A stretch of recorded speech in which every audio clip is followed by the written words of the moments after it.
Assalamualaikum warahmatullahi wabarakatuh. Apa kabar anak-anak? Semoga semuanya dalam keadaan sehat walafiat. Sebelum belajar, mari bersama-sama kita membaca doa terlebih dahulu. Bismillahirrahmanirrahim. Rabbi zidni ilman warzuqni fahman waj'alni minas solihin. Baiklah, kita mulai pembelajaran untuk hari ini. Untuk pembelajaran kali ini, silahkan mencatat semua soal serta jawaban yang dibahas dalam video kali ini. Langsung saja nomor 1. Suhu pada musim salju adalah 3 derajat Celcius. Pada malam hari, suhunya turun 8 derajat Celcius. Suhu pada malam musim salju adalah, jadi awalnya 3 derajat Celcius, kemudian turun 8 derajat Celcius. Kalau turun kira-kira ditambah apa dikurang? Nah, kalau turun itu berarti dikurang. Jadi awalnya 3 derajat Celcius, kemudian turun atau dikurang dengan 8 derajat Celcius. Jadi, kalau naik ditambah, kalau turun dikurang. 3 derajat Celcius dikurang 8 derajat Celcius.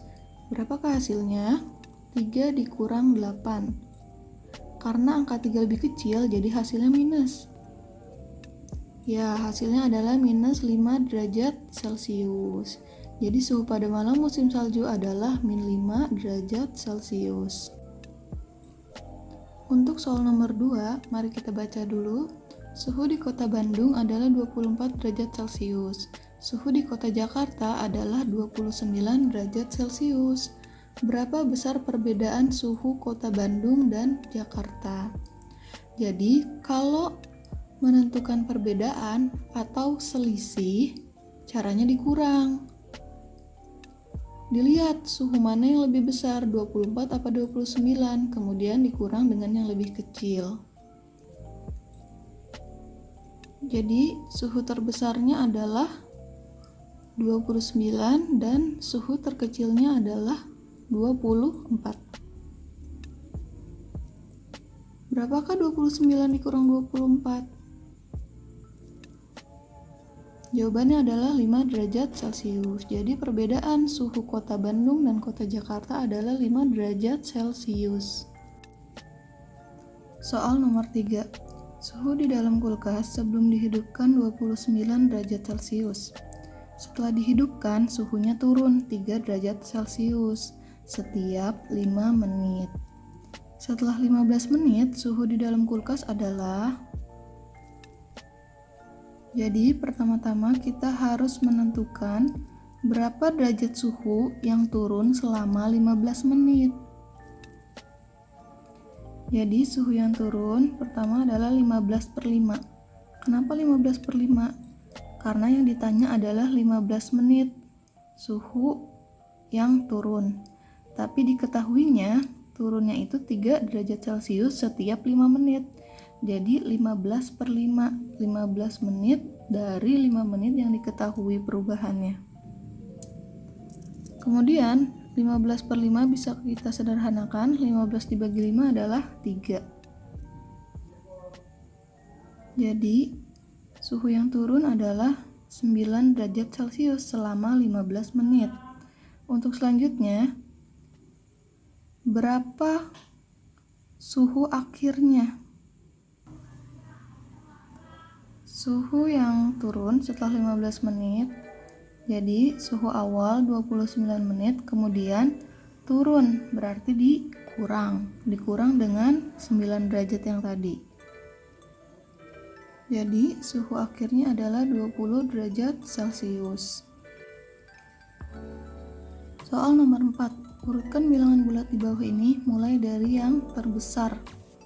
Jadi pertama-tama kita harus ingat dulu, kalau garis bilangan itu dari kiri ke kanan berarti dari yang terkecil ke yang terbesar. Dari yang terkecil itu dari yang minus tak hingga, min 3, min 2, min 1, 0, 1, 2, 3, 4, 5. Jadi kalau dari yang terbesar dari kanan ke kiri, dari bilangan bulat positif yang besar-besar, misalnya 10, 9, 8, 7, 6, 5, 4, 3, 2, 1, itu dari besar ke kecil. Kemudian di tengahnya 0 dan dilanjutkan dengan bilangan bulat negatif. Min 1, min 2, min 3, min 4, min 5. Jadi semakin besar angkanya untuk bilangan bulat negatif, nilainya semakin kecil. Untuk soal yang A, kita lihat dulu, berarti bilangan bulat positif yang paling besar. Ada 5, kemudian 3, kemudian 0, baru yang negatifnya. Kemudian bilangan negatifnya dari yang lebih besar itu yang angkanya kecil. Jadi min 2 dulu, kemudian min 7, baru min 9. Untuk yang B juga sama, dilihat bilangan positif yang lebih besar dulu. Ada 12 sama 4. Karena tidak ada 0, jadi langsung bilangan yang negatifnya. Min 8, min 4, dan min 1. Yang mana dulu kira-kira? Yang angkanya kecil kalau negatif. Jadi min 1 dulu, min 4, baru min 8. Untuk soal yang C, sama juga, lihat angka yang positifnya, ada 5 sama 2. Kemudian negatif yang angkanya lebih kecil, min 5, min 10, baru min 12.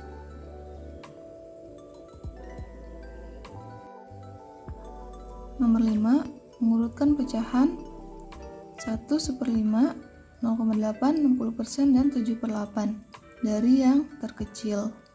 Jadi apabila ada pecahan campuran seperti ini, kita jadikan semuanya menjadi sejenis. Bisa diubah ke desimal, persen, atau pecahan. Kalau menurut saya, lebih mudah diubah ke desimal. Misalnya 1/5, itu jadi 1, sekian. 1/5-nya kita cari dengan pembagian susun. 1 dibagi 5, nggak bisa, jadi kita tambahin 0 di sebelah angka 1-nya. Nah, 10 dibagi 5. Jangan lupa di atasnya ditaruh 0, juga. 10 dibagi 5 hasilnya 2. Kemudian 2 dikali 5 lagi, hasilnya 10. Jadi 10 dikurang 10, 0, selesai. 0,2. 1 ditambah 0,2 jadinya 1,2. Untuk yang 0,8 dia udah bentuk desimal, jadi tinggal kita salin aja. Untuk 60%, yaitu 60/100. Bisa kita sederhanain, nolnya kita coret-coret atas dan bawahnya. 6/10 kira-kira gimana bentuk desimalnya? Jadi 6/10 itu satu angka di belakang koma ya, makanya 0,6. Terakhir 7/8, kira-kira berapa dia desimalnya? Kita hitung dengan pembagian. Sama seperti 1/5, 7/8 juga kita bagi. 7 dibagi 8 tidak bisa, jadi kita tambahin 0 dan di atasnya dibuat 0, 70 dibagi 8 dapatnya 8. 8 kali 8 adalah 64. Jadi kita taruh di bawah, kemudian dikurang. 70 dikurang 64 adalah 70 dikurang 64 adalah 6. Supaya tidak ragu, kita tambahkan lagi jadi 60. 60 dibagi 8 adalah 7. 7 kali 8 adalah 56. Sisanya adalah 4. Bisa kita lihat di situ sudah berbentuk desimal semua, ada 1,2, 0,8, 0,6, dan 0,87. Untuk mengurutkan dari yang terkecil, kita lihat dari yang di depan komanya dulu, ada 1, 0, 0, dan 0. Berarti kan 0 lebih kecil kan? Pilihannya adalah 0,8, 0,6, dan 0,87. Mana yang lebih kecil? Sekarang di belakang koma ada 8, 6, dan 8 lagi. Yang lebih kecil adalah yang 6. Yang kedua 8 dan kalau yang ini setelah angka 8 adalah 0. akal yang ini setelah 8 adalah 7. Jadi lebih kecil yang belakangnya 0. Dan terakhir adalah yang depannya angka 1. Jadi jawabannya adalah 60%. Kemudian yang keduanya adalah 0,8 dan yang ketiganya 0,87 atau 7/8 dan yang terakhirnya 1/5.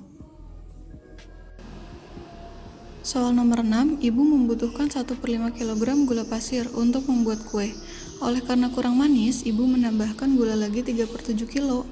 Berapa banyak gula yang ibu gunakan? Jadi, antara 1/5 dan 3/7 di situ ada keterangan ibu menambahkan gula. Berarti operasi yang digunakan dalam soal cerita tersebut adalah menambahkan, artinya bertambah, yaitu ditambah atau dijumlah. Jika keterangannya menambahkan, artinya ditambah, dan kalau digunakan, artinya dikurang, karena saat digunakan akan berkurang.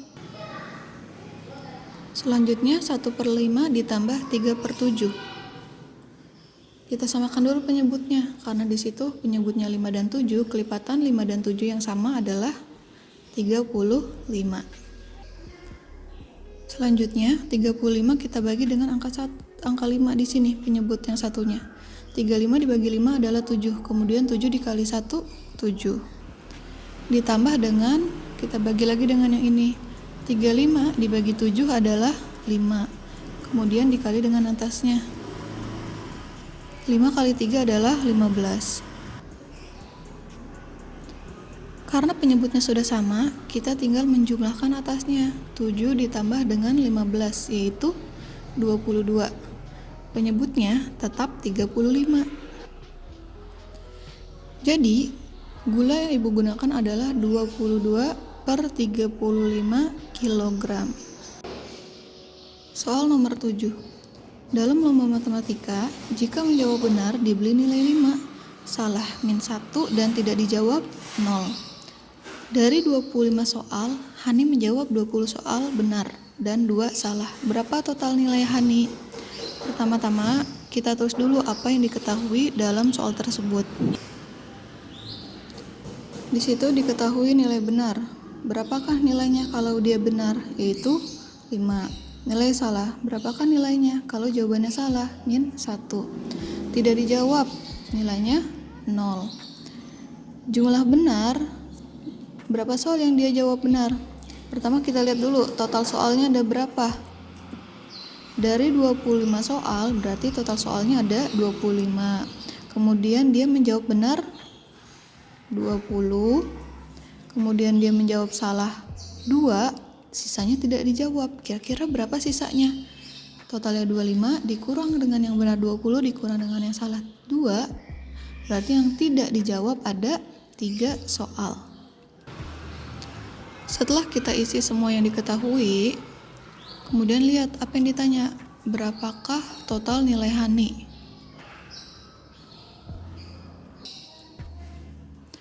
Kita tulis benarnya berapa soal? 20, salahnya 2 dan tidak dijawabnya 3. Nanti dikalikan dengan nilai yang diberikan. Berarti B ini kita isi dengan 20 dikali dengan nilainya 5. Salahnya diisi dengan 2 dikali dengan -1 dan tidak dijawabnya ada 3 soal, dikalikan dengan nilainya 0. Setelah kita tuliskan, kemudian kita hitung. 20 kali 5 adalah 2 dikali -1 adalah -2 dan 3 kali 0 adalah 0. Kemudian seluruhnya kita tambah. 100 ditambah -2 berarti 100 dikurang 2, yaitu 88. Ya, 100 dikurang 2 adalah 98. Jadi, total nilai Hani adalah 98. Soal nomor 8. Sari berenang setiap 8 hari sekali, sedangkan Dina setiap 6 hari sekali. Kapan mereka akan berenang bersama? Jika mereka berenang bersama tanggal 1 Januari 2020, maka mereka akan berenang lagi bersama pada tanggal Untuk soal seperti ini, kita harus cermati dulu. Mereka akan berenang bersama kapan? Nah, ada angka 8 dan angka 6. Di situ mereka akan bertemu lagi. Jadi kalau ada seperti ini, keterangan tentang kapan akan bersama lagi itu mempertanyakan tentang KPK. Jadi soal cerita ini kita bisa selesaikan dengan cara KPK atau kelipatan persekutuan terkecil. Cara yang akan digunakan adalah cara kelipatan. Kita buat kelipatan 8 dan 6. 8 tambah 8, 16. Kemudian tambah 8 lagi, 24. Kemudian tambah 8 lagi, 32. Untuk 6 juga sama, 6 tambah 6, 12. Tambah 6 lagi, 18. Tambah 6 lagi, 24. Tambah 6 lagi, 30. Dari kelipatan tersebut bisa kita lihat ada angka yang sama, yaitu angka 24. Jadi KPK-nya adalah 24 hari. Mereka akan bersama atau bertemu di tempat renang setelah 24 hari. Kalau awal mereka bertemu tanggal 1 Januari, kapan lagi mereka akan bertemu? Berarti 1 Januari ditambah 24 hari. 1 Januari ditambah 24 hari adalah tanggal 25 Januari. Jadi mereka akan bertemu lagi pada tanggal 25 Januari 2020. Soal nomor 9. Ibu membeli 8 buah jeruk dan 12 apel. Buah-buahan tersebut akan dibungkus di dalam kantong dalam jumlah yang sama. Berapa banyak kantong yang diperlukan ibu? Jadi, kalau ada keterangan akan dibuat dalam jumlah yang sama. Berarti itu soal tentang FPB, faktor persekutuan terbesar, dan ditanya lagi berapa banyak yang akan diperlukan. Jadi dicari yang samanya atau faktor persekutuan terbesar dari 8 dan 12. Kita faktorkan dulu 8 dan 12. 8 bisa dibagi 1, 2, 4, dan 8. 12 bisa dibagi 1, 2, 3, 4, 6, dan 12. Setelah kita tuliskan, mana faktor persekutuan terbesar yang paling besar? Di sini ada angka 12, di sini tidak ada, di sini ada 8, di sini juga tidak ada, di sini ada 4, di sini juga ada 4. Berarti faktor persekutuannya adalah 4. Jadi banyak kantong yang diperlukan ibu adalah 4 kantong. Soal nomor 10. Misalkan H, di sini X, di mana X lebih kecil sama dengan 4. X anggota bilangan cacah. F sama dengan faktor dari 12 dan J sama dengan X, di mana X lebih kecil dari 3 dan lebih besar sama dengan min 2. X anggota bilangan bulat.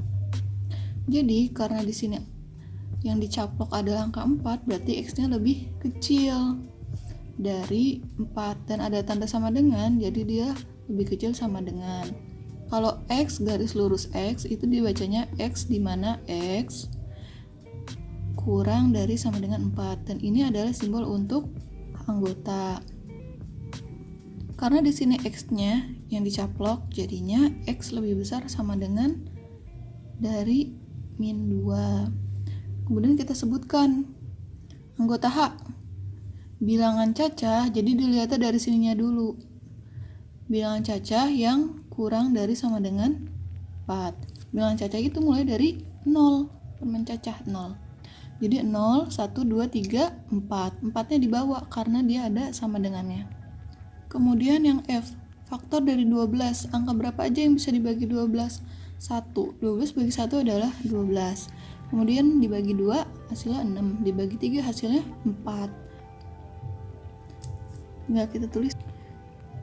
Nah, jadi anggota faktor dari 12 ada 1, 2, 3, 4, 6, dan 12. Yang J, anggota bilangan bulat. Jadi ini bisa juga dibaca di antara. X-nya lebih besar sama dengan min 2, berarti min 2-nya diajak. Mulai dari min 2, kemudian min 1, 0, 1, 2, 3-nya nggak diajak karena di sini tidak ada sama dengan. Ya, seperti itu. Soal nomor 11. Diketahui B atau himpunan B adalah faktor dari 20. Apakah 1? Ayo ini disebutnya apa? Anggota. Apakah 1 anggota dari himpunan B? Apakah 2 anggota dari himpunan B? 3 anggota dari himpunan B?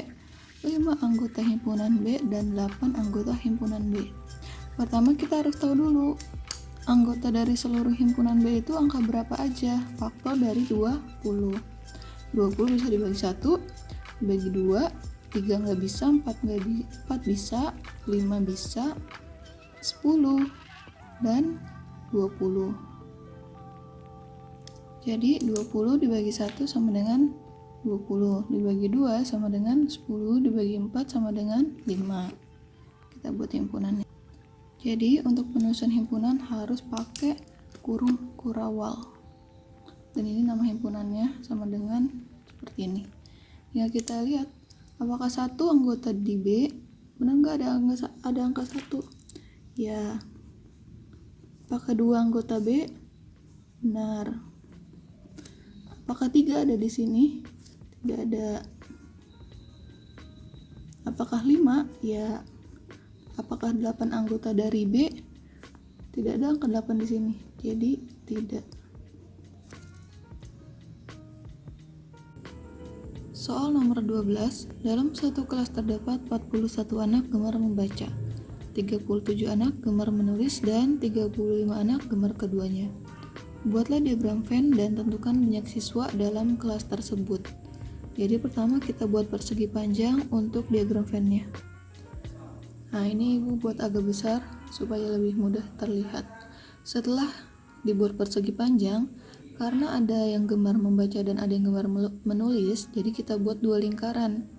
Di situ ada yang gemar keduanya, berarti gambar himpunannya atau lingkarannya yang beririsan. Setelah menggambar 2 lingkaran yang saling beririsan, kita cantumkan huruf S di pojok kiri atas. Huruf S artinya himpunan semesta. Kemudian lingkaran tersebut kita berikan nama. Setelah diberikan nama, kita masukkan huruf-hurufnya. Maksudnya angka. Yang membaca ada 41 anak dan yang menulis ada 37 anak. Kemudian yang suka keduanya ada 35 anak. Yang suka keduanya kita letakkan di tengah-tengah sini. Yang suka membaca di sini dan yang suka menulis di sini. Setelah memasukkan semua angkanya, kita lihat di situ ada yang suka membaca 41, menulis 37, dan suka keduanya 35. Ini kan yang suka membaca, di dalamnya ada juga yang suka menulis. Jadi kita kurangi dengan irisan yang ini.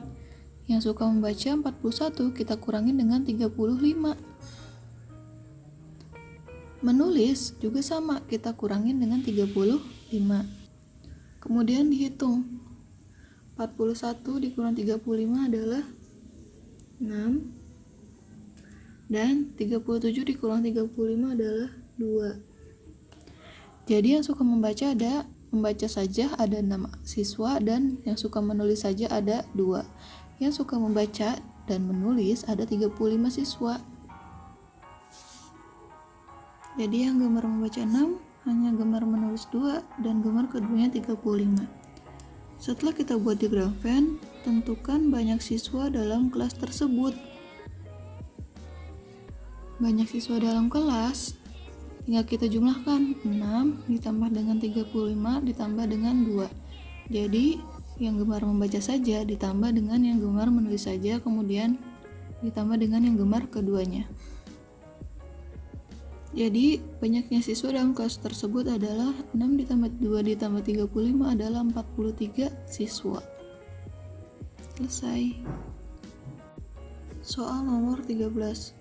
Dalam satu kelas terdapat 48 anak, ternyata 41 anak gemar bulu tangkis, 37 anak gemar basket, dan 35 anak gemar keduanya. Buatlah diagram Venn dan tentukan berapa anak yang tidak gemar bulu tangkis maupun basket. Seperti tadi, jadi langkah pertama itu kita buat persegi panjang untuk menggambar diagram Venn-nya. Setelah menggambar persegi panjang, kita gambar dua lingkaran untuk himpunan yang suka bulu tangkis dan yang suka basket. Kemudian kita namakan himpunannya. BT untuk bulu tangkis dan BA saja untuk basket. Kita masukkan angka-angkanya. Dalam satu kelas terdapat 48 anak, berarti seluruh siswanya ada 48. 48 itu kita tuliskan di pojok kiri atas sebagai himpunan semesta. Setelah itu, kita masukkan angka-angkanya pada himpunan BT dan B. 41 dan 37. Kemudian dimasukkan yang suka keduanya, ada 35 anak, ditaruh di tengah, dan jangan lupa dikurangin dengan si BT dan si B. Kemudian setelah kita hitung, yang suka bulu tangkis saja ada 6, yang suka basket ada 2, dan yang suka keduanya ada 35. Setelah menuliskan semuanya, dibaca pertanyaan kedua. Tentukan berapa anak yang tidak gemar bulu tangkis maupun basket. Jadi kalau tidak gemar keduanya, itu letaknya ada di luar. Nah, biasanya kita tulis lagi di sini huruf X, artinya yang ditanya X itu. Berapa yang tidak suka semuanya? Tidak suka bulu tangkis dan tidak suka basket.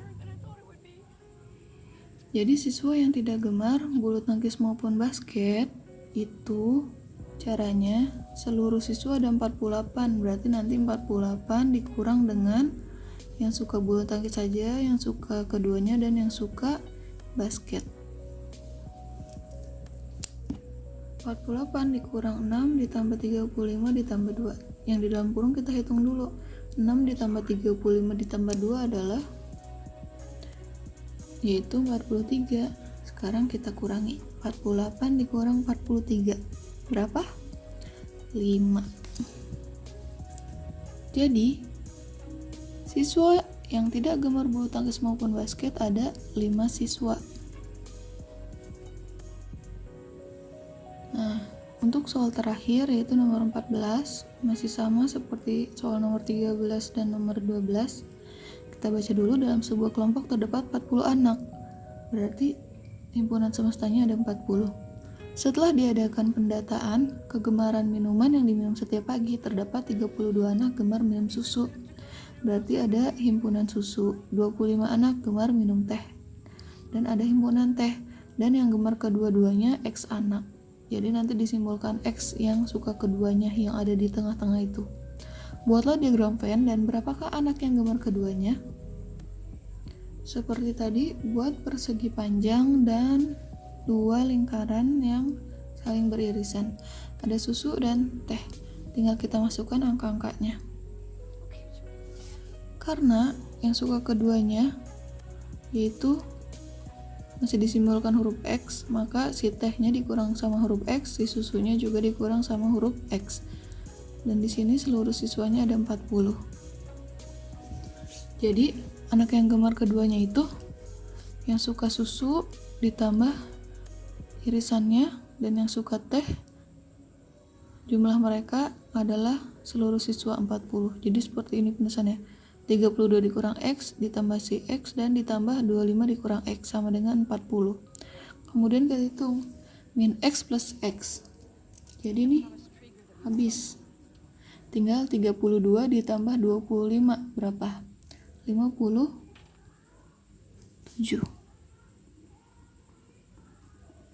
Kemudian dikurang X sama dengan 40. Selanjutnya, karena yang ditanya huruf X-nya, yang gemar keduanya ini, maka 57-nya pindah ruas. Min X sama dengan 40. Min X-nya turun, 40 turun, 57-nya jadi pindah ruas jadi minus. Min X sama dengan 40 dikurang 57 itu negatif. 57 dikurang 40 itu 17. Jadi X-nya sama dengan minus dibagi minus jadi positif. X itu yang tadi, berapakah anak yang gemar keduanya? Jadi yang gemar keduanya ada 17 anak.